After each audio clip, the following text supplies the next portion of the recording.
Where do we come from? What are we? Where are we going? Where do we come from? What are we? Where are we going?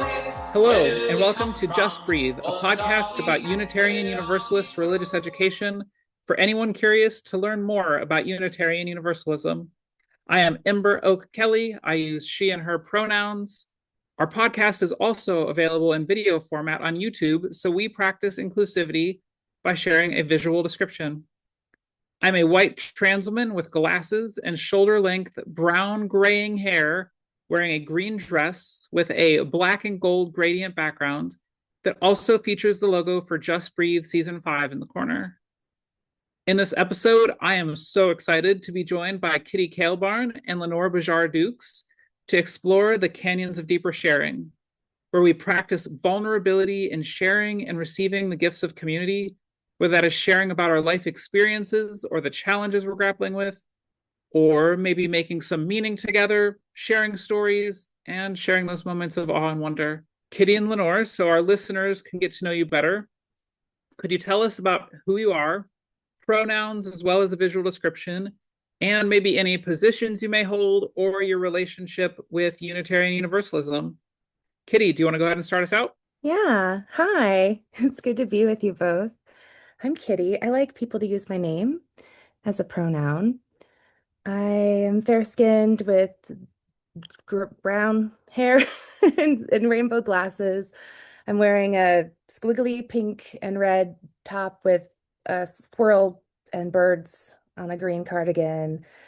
And I work currently as the director of children and youth programming for our congregation. I've previously been chaplain to youth, have a background in contemplative psychotherapy and in, I like to say, activism of the human heart.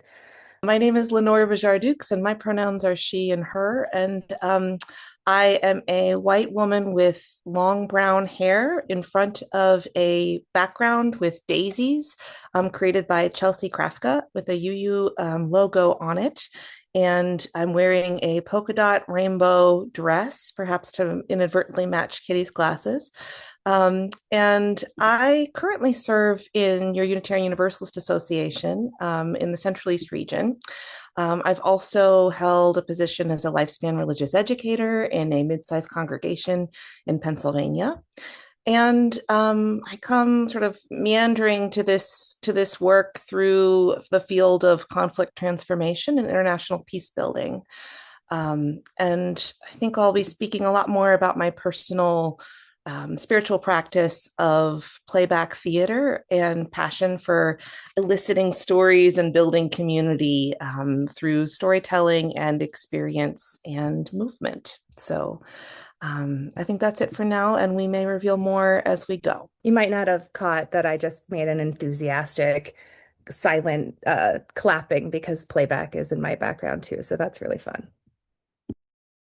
I am excited to see what interplay might end up coming out here.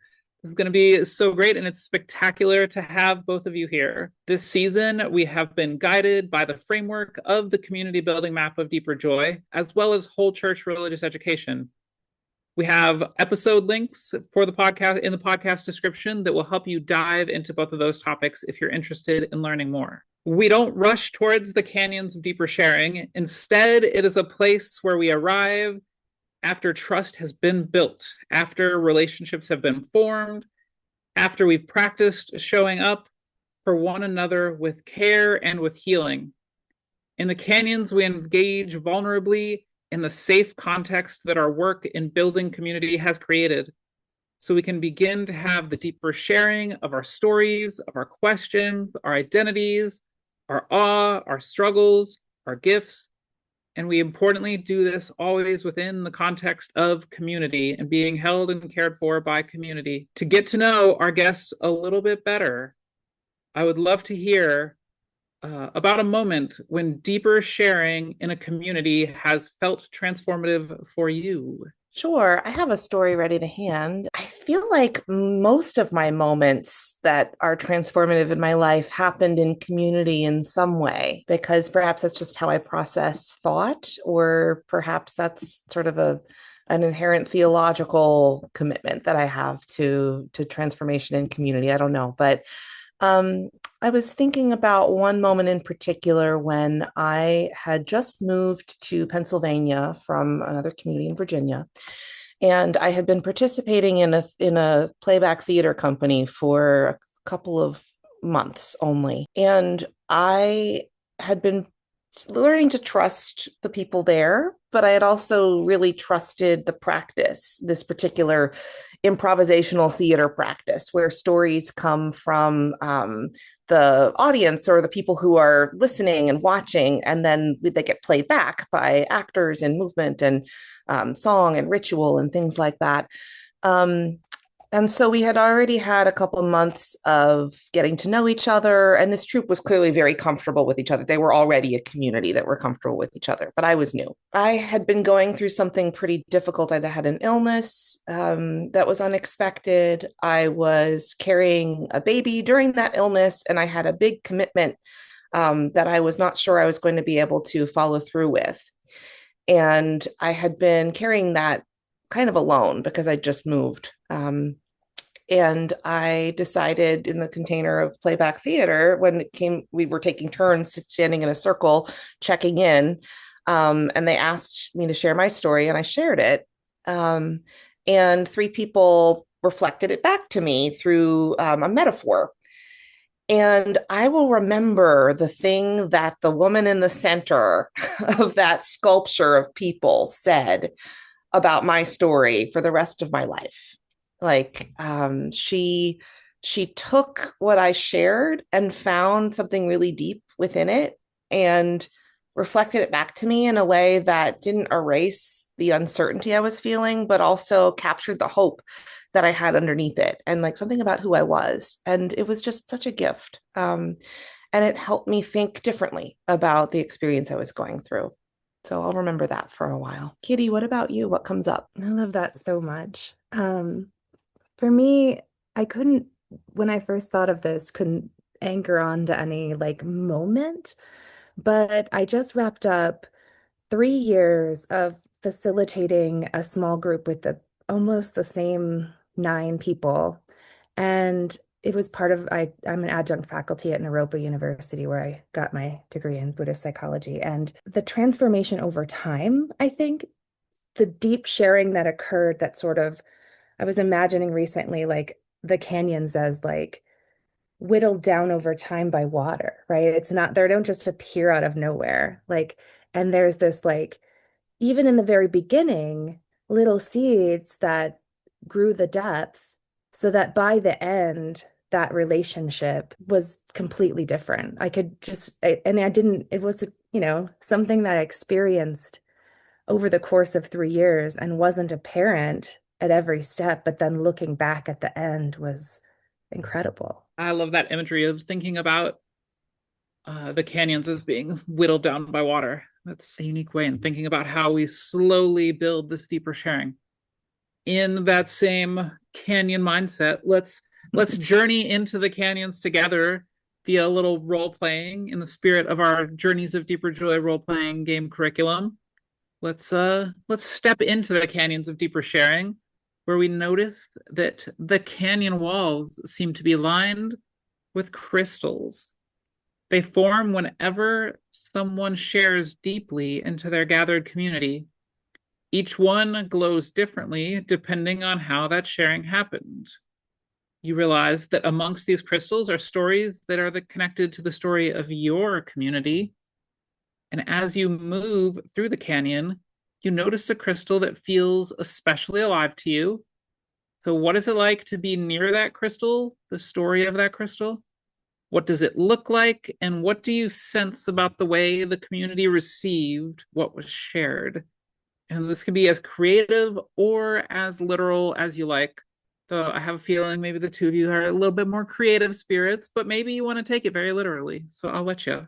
I have an image of a crystal that is being struck by light at different points in my movement towards it. I don't know if the light is maybe coming in at an angle from the canyon, but the sun is moving across the sky and it's changing how it is striking this ray of light, and the shadows around it are striking this crystal.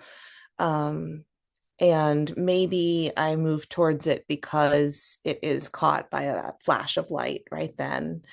Maybe it's not necessarily even that it's glowing only with what's within it, but also from the moment in time that I happen to come by and perceive it. I think about how many stories of the communities I'm part of I'm never going to know. They were shared. I grew up in a congregation, a Unitarian Universalist congregation in Charlottesville, Virginia. And there was at one point a project to listen to the elders of the congregation, and we heard some of them tell their stories. I remember some of them, and I don't remember some of the stories. Some of them are part of the tapestry that makes up my unconscious understanding of the world, but not my conscious memories of a specific story, a specific time. And I know that sometimes my memories of the elders in that community will come up in a flash when I think of something completely different. Like when I think of Girl Scout cookies, I think of Bill Spurgeon, who always asked me where my Girl Scout cookies were. Yeah, maybe some of these crystals are the lives of the people who make up the community, and most of them are unknowable to me, but still beautiful. And yet sometimes the light will strike one, and I'll either remember or somebody will share that story with me. And that feels really powerful right now. I'm imagining I'm with you, and I've seen the sparky crystals that you just saw. And I'm also aware of a sort of like dusty, dark, not shiny, not pretty, like messy crystal formation that's sort of just below the surface, and a kind of sense of the beings that hold those stories being in a state of wonder around, am I safe to share this? Is this desirable? Or do you only want my shiny crystals? And can all of the aspects of my canyon body be welcome here? Kitty, that reminds me of something too. The sense that the canyon has to be made up of more than what's right on the surface. Like even in order for us to walk and move through it, we have to have the ones that are waiting in the shadows, and maybe with the lamp raised at just the right moment, one will kind of come out and say, okay, I'm ready. And maybe some of them never will. And sometimes that can feel like a real loss. But sometimes that's what I think you're imagining is helping me imagine that sometimes that is what's safe. That some of the stories need to stay protected in the shadows of the canyon for now, or to me, perhaps. Perhaps they're not always there. Perhaps there's stories that are revealed to somebody else who's moving through at a different time. I love both of those, and I think like what I heard from you right there, Lenore, is there's actually a lot of interconnection there between those, and that we have all of these stories that may be things that we don't even know about a community that we thought we can never truly fully know a community. We can never truly fully know, that's one of the things that I'm always invested in theological work and religious work, is thinking about like that this relation with the other, like that's such a key part of our work, and learning to accept that we'll never fully know the other. I think we live in an era where we want to know everything and have all the facts. We want to have the Wikipedia of our full community and be able to look up and understand everything that explains everything. And maybe some of the stories are being held in a part of the community, but yeah, they don't need to be shared with the entire community, because there's something that was maybe a hurt or something that was a shame that they were able to share and express that with others, but that doesn't necessarily need to be a whole community sharing. So thank you both. Like we're we're literally on the role playing and we're already heading into some deep territory. So I'm loving this. I'm loving this. Kitty, I'm wondering if it was related to your imagining, because I took it in a different direction. I was thinking about the stories that maybe want to stay protected, but I heard you asking about the crystals that are a little messier, that are wondering if this is the time to come forth. And I like that. I like that, remembering also that sometimes there are stories and experiences that need to come forward, but only in the right circumstance. Yeah, I've often been thinking about how do you create a shape in your community that welcomes the complexity of diversity? That's that's a struggle that a lot of communities and congregations are working with right now, especially one that welcomes diversity in its theology, or not necessarily theology, but beliefs or how you show up, or really wants to welcome diversity. How do you create containers that don't just by default only welcome what has been welcomed before, or welcome a kind of depth that is socially acceptable in conventional ways? That's on my mind a lot, both from a neurodivergence lens and also other intersectional justice. And probably also personally, how do I bring this kind of goofy play in a place that is both sacred and joyful? Well, in the spirit of goofy play, I'm going to move us to thinking about whole church religious education, because I think whole church religious education as a practice, as an idea, is about seeing that, the play, the fun, the ritual, it doesn't have to be sectioned off in certain areas of our congregational life, but can instead be participated in everywhere. That, we can have a deeper joy game in a board meeting. You can have something else that will come to mind eventually. Yeah. But you can have these moments where the containers that we carefully crafted, that this has to happen here, and this knowledge is only for here, and this practice is only for here, that we can break those apart and have some exploration of how our theology, our work, the things we do can spread throughout the whole of our communities. And I think the whole church RE talks about faithful conversations as well as sacred storytelling. Those are two of the big principles that Joy Barry has talked about, and both of which reverberate in the walls of the canyons. So how do these practices like faithful conversations and sacred storytelling help communities share more deeply?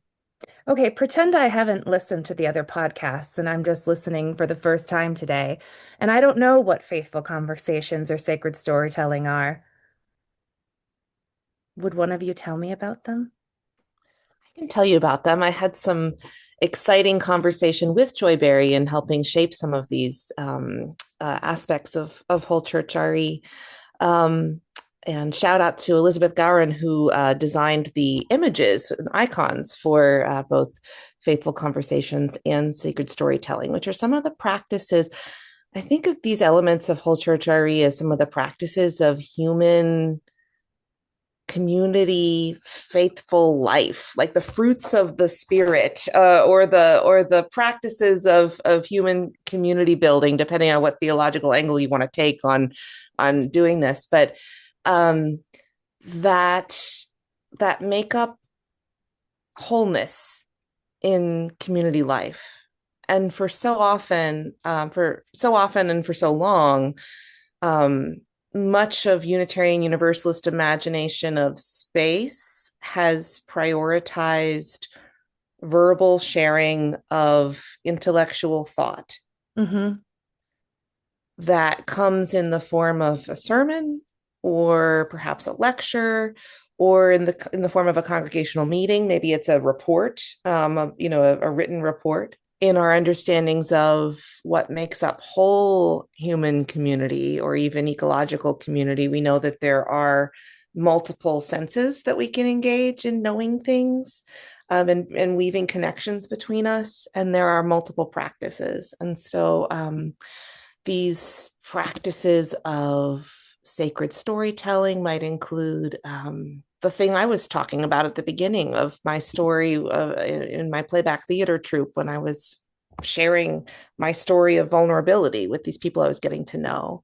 But sacred storytelling may also be that time for all ages that I share during a worship service, or using sacred text reading practices to imagine ourselves sitting as a child, sitting at the feet of Jesus, the storyteller, and an itinerant teacher who's asking us to think about our neighbors differently. Or sacred storytelling could include a lot of things. And then, of course, we have this other practice of faithful conversations. We have all sorts of conversations in Unitarian Universalism. Coffee hour conversations might include coffee or tea, or awkward questions about what someone's been up to lately if we haven't seen them at church, or excited questions about somebody's health or something like that. But faithful conversations take us deeper. And I've been thinking actually a lot about Joy Berry's deep talk blocks. I wish I had one right next to me. Usually I do. As one of the key practices of faithful conversations, which are these Jenga blocks, or sorry, any other styles of wooden blocks are available, that you write a very theologically powerful and interesting word on one side in a Sharpie, or other markers are available too, I guess.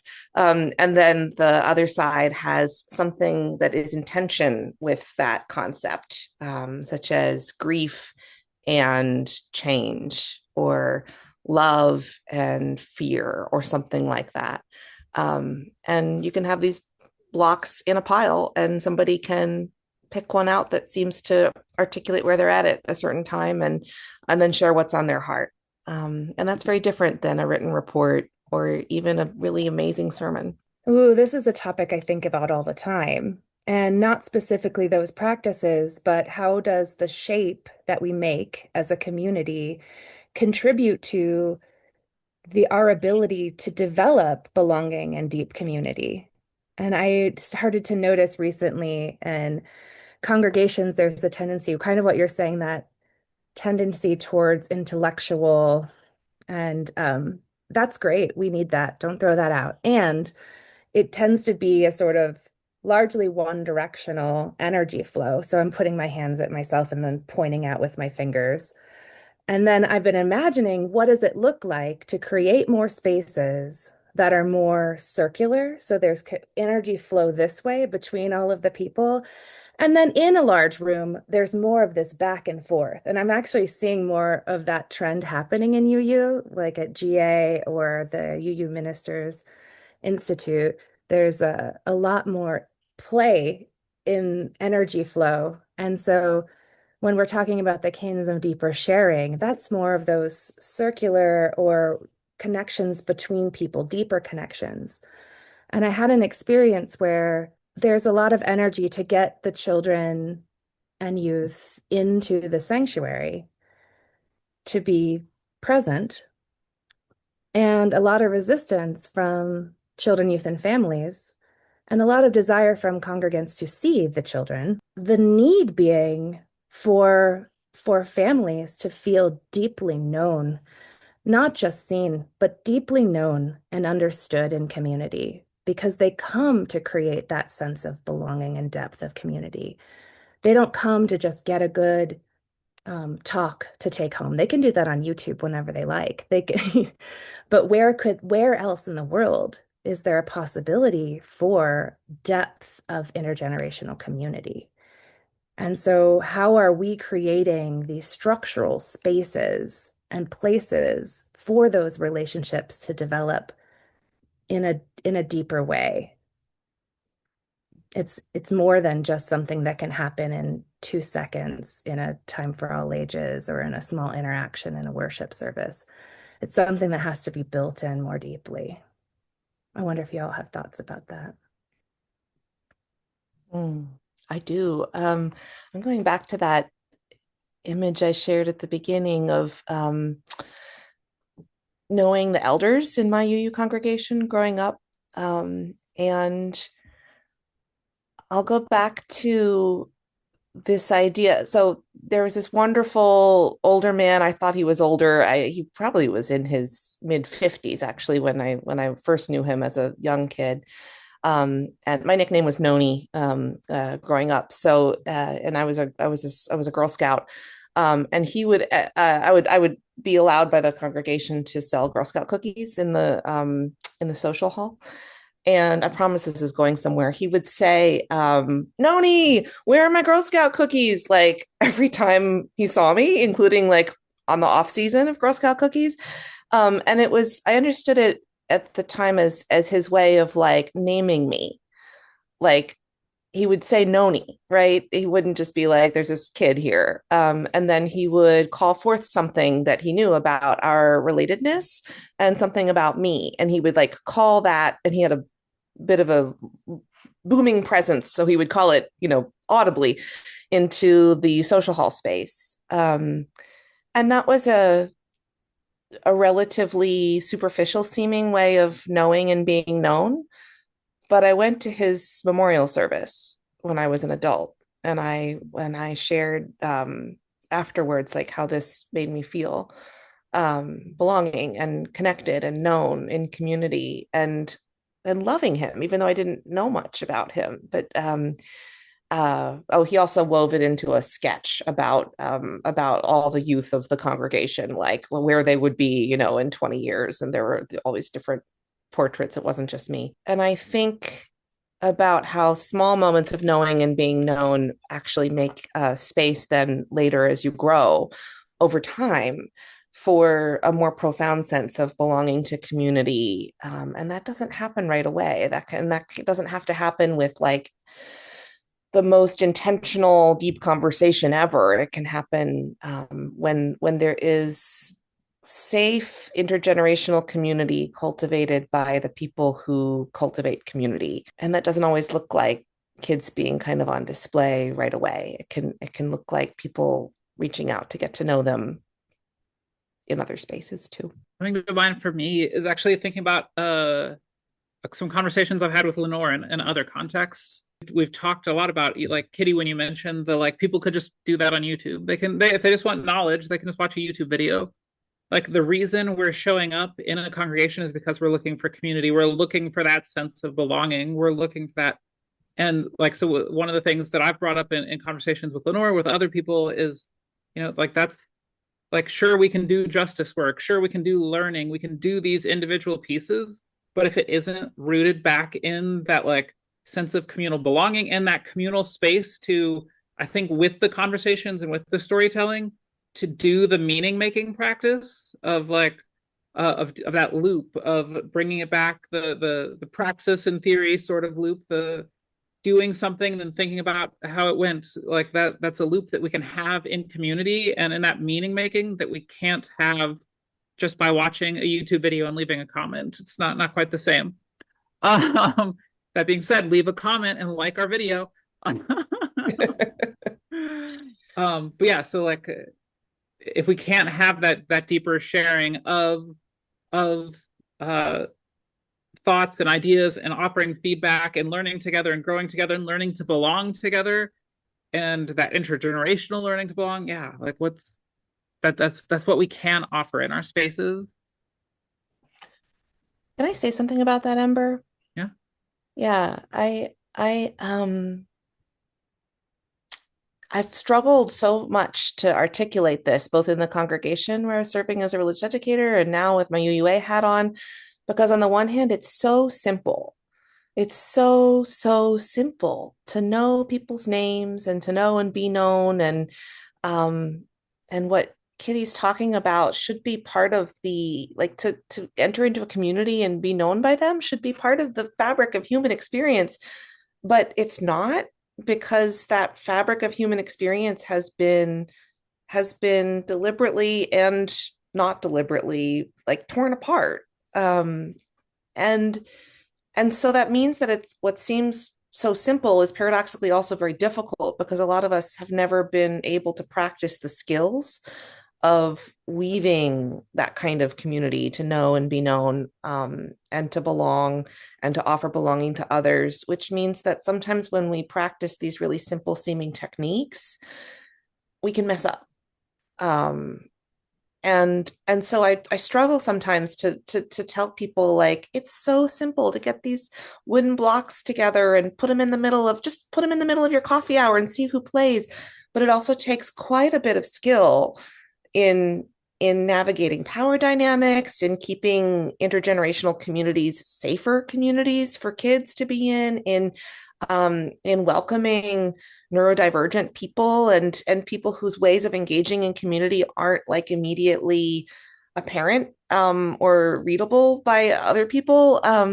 And so there can be so much hurt that we do each other when we just say, oh, well, it's easy, just gather in community and be. And so this paradox of just practicing the simplest things ever, and then the need to actually really practice them and reflect on them and see how are we doing with this, and what skills do we need, and who do we need to bring in who knows what they're doing about all of these things, these practices. And I don't know, it's really hard. And Kitty, I know you're currently navigating this, so I'm curious what skills you think are really needed here.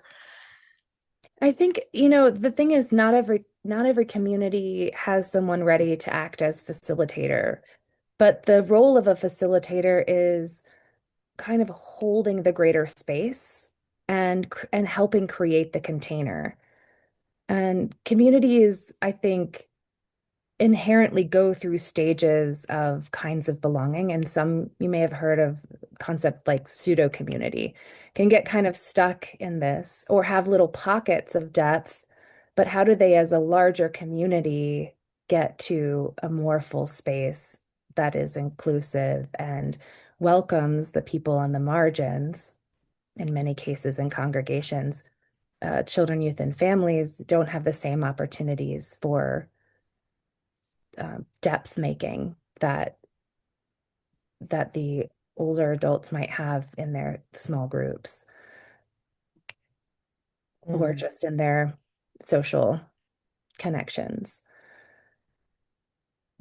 And I'm also thinking about the role of the facilitator and some of the work that I do of kind of moderating the heat. So when it's a little too cool, there's not enough connection, there's techniques like these that we have in the whole church model of raising the heat, increasing the intensity. And that also increases conflict, which I know, Lenore, you're familiar with managing. We can't be afraid of that conflict. It's natural and healthy because when you bring people with differences together, they will have that. But the facilitator's role is also to bring down the heat when it's a little too hot. So reducing the intensity, pulling the conversation to a little less depth, moderating and watching the whole room. And I think this is the role of ministers, religious educators, and other leaders in the community to be tending to the greater community's relational health, and the big picture, and not just their small pockets, but the whole of the community and how much room it has to get to the canyons. Where's the path to the canyons? Is there even awareness that the canyon should exist in a community?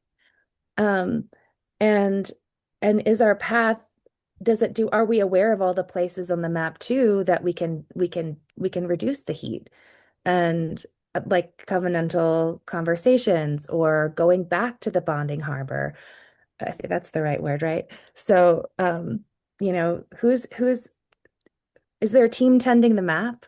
That's my fantasy. Can we get like some deeper joy map teams? Can we have the council on deeper joy in every congregation and community? And their role is to help tend this belonging. I think what I'm hearing is so much about why we need to have the container and why we need to be aware of the different phases that communal life might go through, and that it's not always a straight line, that you can loop back and do some of the same things. But I'd be curious, your thoughts on, both why it's so important to build this container and what might happen when groups or individuals maybe try to jump into the canyons of deeper sharing without quite being ready for it. Um, as a neurodivergent person, myself and lots of other folks love to deep share real quick, and sometimes that goes great, and that's totally fine, and it does deepen the relationship. And there are skills in a community to hold complexity that require a lot of ground and relationship so that so I think like you can pop into the canyons of deeper sharing. It's not recommended. But but you're not going to get very far, I think, if you live there uh really hard and really fast. It's like I imagine someone falling into the canyons of deeper sharing and like they might get injured. So in that case, I hope that we're tending to that and we're going to help that person get the care that they need so that we can walk into the canyons of deeper sharing and really take in the vastness of it and the depth and complexity of all the beings in the room. I love that image of like the not being able to fall, like the care that it's the community's responsibility, or if you've ever like been a wilderness trip leader, this is very real, to keep somebody from falling into the canyons of deeper sharing. And there again we go from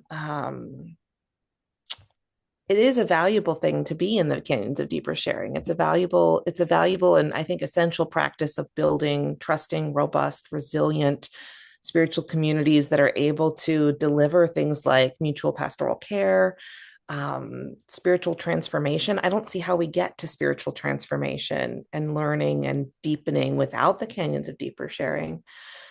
But I mean, maybe if we go with this image of a guide, sometimes with an inexperienced group, you absolutely need that guide to get there more safely. Um, Kitty, your image of having a circle of moving toward communities that are able to offer this with reciprocity for one another is something I've been thinking about a lot lately too. And I think in a community that has practiced this and has practiced the covenant keeping and practiced, sharing kind of at the shallower end, um, uh, they might be able to go there on their own, helping each other go into the canyons of deeper sharing and not have a leader. But if a community hasn't practiced that, and developed the skills to hold one another in that, then I think it's really important to have that skilled facilitator. I'm thinking also about experiences I've seen, where a group starts to bond very quickly over shared passions and experiences, and whether that's like a group of neurodivergent folks who are sparking each other's ideas and really excited to keep yes anding, or a group that just wants, a group of people who are really anxious to belong and sort of are echoing one another. There's harm that can happen with that bonding over shared experiences when people assume too much about what's being shared by the group. Like, for example, all of us are at different places in our learning journeys about how other people's stories and experiences of the world are different from ours. And so many youth groups or adult groups can fall into that trap of thinking like, oh yeah, like, well, my deep experience must be shared by everybody else here. And that marginalizes folks who don't share that experience, especially if that is like a dominant narrative that's already out there in the wider world. And so I think having spaces of care where people can kind of share something that I practice when I come and facilitate a community going more deeply is I give them chances to warm up with some of that sacred storytelling, or that deeper faithful conversations, to warm up to even the practice of speaking into the space from their own point of view. So I'm going to practice speaking my story with a very small thing. Maybe it's what there's a practice from Interplay that's like, describe the view out of your front window today, wherever you woke up your front window today. And then the other person describes the view out of the back window. And then you switch to another group and it's like, talk for a minute about where you go to get warm. And it's understanding slowly as you practice these things, it's understanding that you live in a community that is pluralistic in its experiences, and that you have full worthiness and dignity, and that your voice really matters in being able to speak into that space. But also, other people's stories and experiences are different from yours. And so, practicing that reciprocity at an early level before we kind of build the trust that we need and the knowledge of each other and the understanding of the pluralism in our community to be able to go deeper and share a story that or an experience that I might not feel other people can hold until I can see that they can recognize that my story doesn't come from the same place as their story. I just went back to the canyon metaphor with the gems or the jewels, right? And now we're like in another part of the map, and people are just practicing sharing their little crystals with each other. Like, here's my little crystal. Oh, and here's like my I also have this tiny little piece of dirt from this other thing. And like, can you hold this? And there's this relationship, getting to know these little complexities before we can take in that huge canyon depth together, and building that trust so that we can have a real authentic deep connection and not a kind of pseudo community fake connection, or a connection that would break really quickly because it doesn't have that ground of trust and relationship underneath it that's been developed through time and through practice. Mm. That question, can you hold this? And can you hold this? And can you hold this? I know some people listening will know this very deeply in your bones, and other people may not have experienced this yet, but sometimes testing that community, can you hold this? Can you hold this? Is a process over years. And because in the dominant culture, so often the answer is no, people are not trustworthy enough to hold this aspect of experience. I know I, as a white woman, have been tested of, can you hold this? Can you hold this? And probably have failed that test a lot and never got to know the stories around me that could have made up canyons of deeper sharing. And the moments when I have been able to say, yes, I can hold this, and have been entrusted with deeper stories, whether from community members of color or from people who hold just other very different identities from my own, religious identities or other identities, have been really sacred and have been part of like the big expansion of my world. But we don't get there right away. And so I think there's this piece of this conversation that we're having, which is about how to hold one particular space, like how to hold a 90-minute or 2-hour conversation with getting into the canyons of deeper sharing. And then there's this whole other piece, which is how do we practice being trustworthy, pluralistic communities where can you hold this is going to happen over 10 years or more. And that's where really investing in our people who do hold this space and who do hold community belonging very deeply. And often religious education professionals are some of those people who like quietly weave these things, or the other people, the leaders in your congregation who are doing the emotional labor, the mycelium, the things that so often are undervalued or even made invisible altogether. When we invest in relationship with those folks, and when we listen to the people who hold the wisdom for how to do this, like we can build these communities over time. And when we interrupt them or fire them, or make a place that is not welcoming of their voices and their wisdom, we can lose that capacity as communities over time. So yeah, just really thinking about that and feeling kind of emotional about it. Just want to note that you're not alone in I was big yesing that, and I really, really appreciate that reflection. It brings me back to something, oh gosh, I think I said it last season, and I think I've said it this season. But one of my go-to little catchphrases is we can be universalist, but we don't need to universalize. Like that we do tend to like universalize our experiences. So like when we're sharing, it's everybody's got similar experiences, and I love these images of pluralism. Pluralism is something that resonates very deeply in my soul.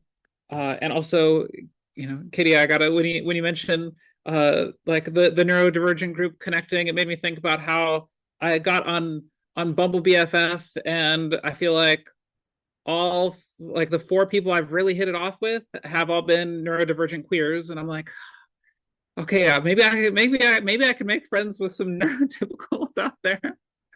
Um, but overall, society has made it so that people don't have these places to healthily share and don't have these places often to build this trust because it's easier to charge for that. It's either easier to make that a commodity. And Lenore, I really loved you talking about this process of building the trust over time, and it made me think about how it's maybe I'm leaning in on my owl training, leaning in on our whole lives here, is thinking about consent as being so important to this, is that it needs to feel safe for me, and the other person also needs to be open to the sharing. It needs to be a process that we're all engaged in ways that respect each other and that respect our autonomy and that respect the pluralism of our space. So, how do we help give people the space for consent in this deeper sharing? That made me flash on the you often said youth group. It's often used in youth group covenanting, but take space, make space. And we did an awesome youth retreat recently. And one of the things I was noticing is that a lot of humans don't have the muscle yet for attunement. So there's a tendency to sort of just like express or to repress. And how do we learn that muscle for attuning so that we're effectively sharing and also in a way that's relating to the group? Maybe our interdependence value comes into play here.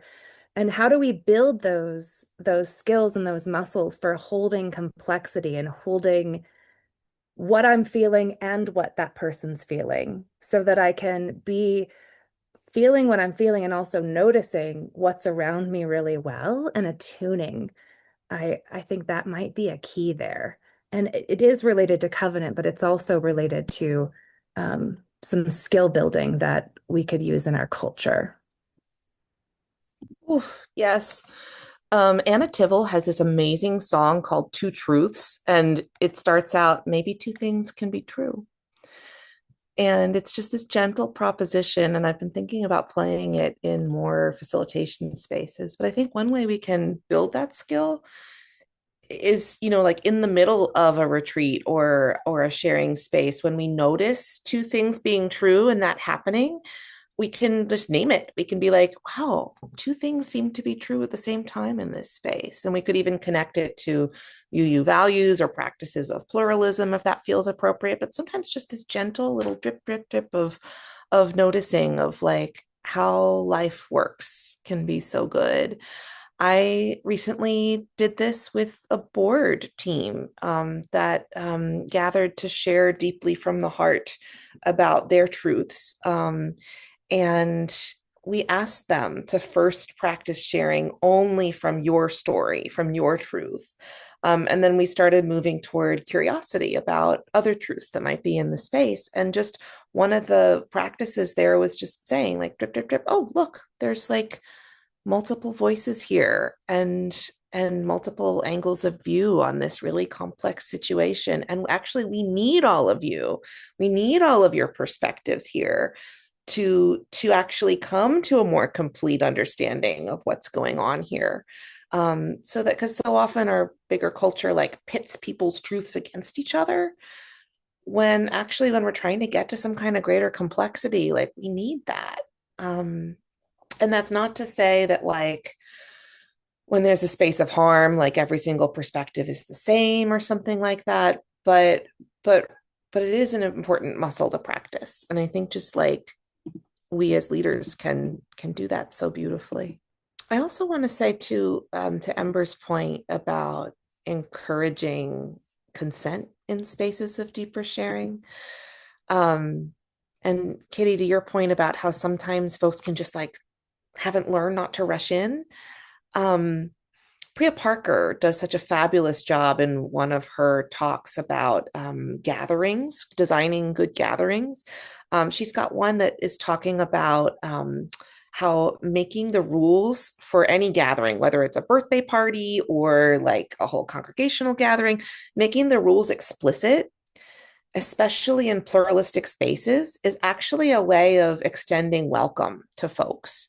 And so often we can think about how rules are restrictive, or rules are oppressing us, or rules are being mean to each other, and we want freedom in UU spaces. But making the rules explicit for gathering and saying, you know what, we're going to share for 1 minute each, or something I do to make the rules explicit for deeper sharing is to say, I invite you to think of a story now of a time when you built trust with another person, or of a time when things didn't go well with somebody, or something like that. And I'll use my hand. I'm doing it right now. Like I'll say, and if you imagine like bobbing at the surface of an ocean, this is a really surface level story. It's a story that doesn't matter very much to you. And that means that it's perfectly fine to share wherever. And then there might be a story that really lives in the depths of your heart. And we might not have a space here that can hold in 1 minute the story that lives in the depths of your heart. So we invite you to kind of pick a story here that lives in the middle, where if it comes out, it means something to you, and it might mean something to other people, but we won't get into territory of like processing that story that we won't be able to like move out of very well. So, and then giving people time to like choose that. Um, making places for people to have choice and to consent to what they're going to share and to have better consent to what they're going to hear, I think can be so welcoming.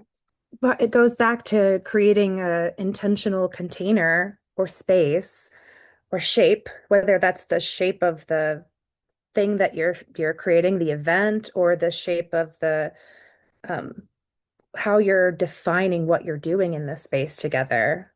And that makes a huge difference for whether or not it makes it possible to go deep, and also for how you titrate the right amount of depth for that group at that time. And what about like when somebody actually goes really deep and you're like, whoa, we did not have time for this. I I know there are ways that we can bring folks back into the space and say, like I'd love to follow up with you one to one after this about that. But I'd like everyone to have the chance to share today or something like that. Um, but I do have a story that's coming up for me now about a very different approach. And this was when it's not a UU community. This is when I was co-teaching a graduate course in truth telling, actually, and repair. And we had only 1 week of intensive teaching to get through a whole semester's worth of curriculum. And we had meticulously designed every minute of that space. And I was co-teaching with two very, very wise and amazing people who we wanted to hear from. We wanted to have space to hear from. And something happened at lunch that through somebody gave a talk about something that was really triggering for several of our participants. And we had the choice of either like acknowledging it briefly and then moving right along with our agenda for the afternoon, or doing something else. And I watched as these two wise women and I said, you know what, this is important enough and related to the content enough that we are going to slow everything else down. We are going to set aside what we had planned for this afternoon and we're going to sit in circle, which was a mode that we had already established, sitting in circle. So people were already practiced in doing that. We're going to come back to this safer container of this circle and we're going to process what happened during lunch. That's that praxis that Ember Oak was talking about earlier, that action, reflection, action, that kind of learning. Um, and we slowed down and held space for people to bring up what was on their heart. And then we invented a ritual that would help us move through it in an embodied way, because talking about it isn't always the thing that we need. Um, and I I just think like the virtue of slowing down and throwing out the agenda is cannot be underestimated sometimes. And that's also one of the ways that we fight against white supremacy culture and the worship of the written word. So I wanted to share that. I mean, that's all about attunement to what's actually arising and not getting caught in rigidity around what you think should be happening, because that's how you include everyone, because you don't know what's under the surface or what people are bringing that you might not be aware of. So you could plan a really clear and crisp thing, but you can't actually create belonging unless you're open to what might emerge in the moment. So the other thing that I was thinking before we get to the end was just the importance of, and I put it in the chat so I wouldn't forget the words that I was about to say, the importance of trauma-informed skills. And that's something that could be woven into our congregations and our communities more deeply. And it protects both the listener from somebody who might overshare in a moment that traumatizes other people, but also the sharer might have a good deal of trauma. And so how do you compassionately meet that person and support them well and not revert to shaming, which is so everywhere in our culture. And there's all kinds of other, I'm sure you know of some too, Lenore, trauma-informed skills that are useful in these kind of containers. I think this gets at what practices help us weave a more whole community, because whole practices for the whole person, for the whole community, whole church RE being so important. And I also to weaving like a trauma-informed community or an accessible community for all. And I just want to say that we can look to our artists and we can look to our like embodied practitioners, and we can look to the or listen to, or other non-ableist metaphors, to the people who are like weaving other ways of engaging with each other beyond the verbal, including with the canyons of deeper sharing. And so like one thing that I've been trying to do more in UU community spaces is to design places where we do a thing, like maybe we make something, or we handle something, or we do soul work, or we for one event we had people do a giant puzzle, and each person like really carefully colored in their piece of the puzzle, and then they shared afterward about that, and that allowed people to process what they are bringing to that space first through doing something, and then it allows for a level of consent in deciding how deeply I'm doing this thing with my hands again from the top to the bottom, how deeply they want to share about what that activity meant to them.